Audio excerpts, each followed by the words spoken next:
اچھا مفتی صاحب ایک چیز اور ہے، بہت سارے لوگ جو ہے نا قرض کے مسائل میں جکڑے ہوتے ہیں.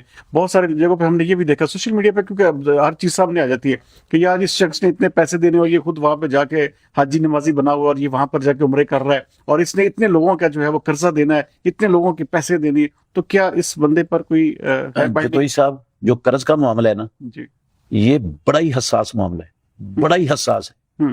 شاید کوئی چیز اتنی حساس ہو. رسول اللہ صلی اللہ علیہ وسلم نے فرمایا کہ اللہ تعالیٰ شہید فی سبیل اللہ کا ہر گناہ معاف کر دیتا ہے، قرض اس کو بھی معاف نہیں ہوتا.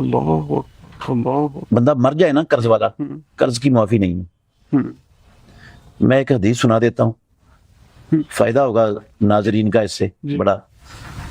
رسول اللہ صلی اللہ علیہ وسلم نے 3 مرتبہ قسم اٹھا کے کہا کہ مجھے اس ذات کی قسم جس کے ہاتھ میں میری جان ہے، اگر کوئی بندہ اللہ کی راہ میں قتل کر دیا جائے، اللہ اس کو دوبارہ زندہ کر دے، وہ پھر قتل کر دیا جائے، اللہ پھر زندہ کر دے، وہ پھر قتل کر دیا جائے، 3 مرتبہ جامع شہادت نوش کر جائے.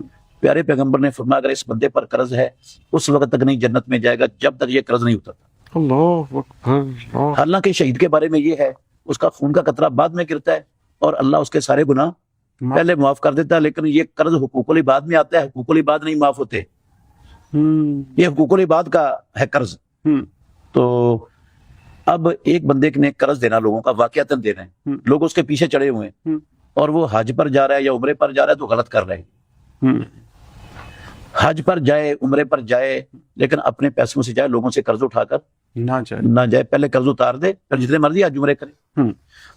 ویسے بھی بندے کو کیا گارنٹی ہے کہ اس نے حج یا عمرے سے واپس آنے تک زندہ رہنا ہے؟ بے شک.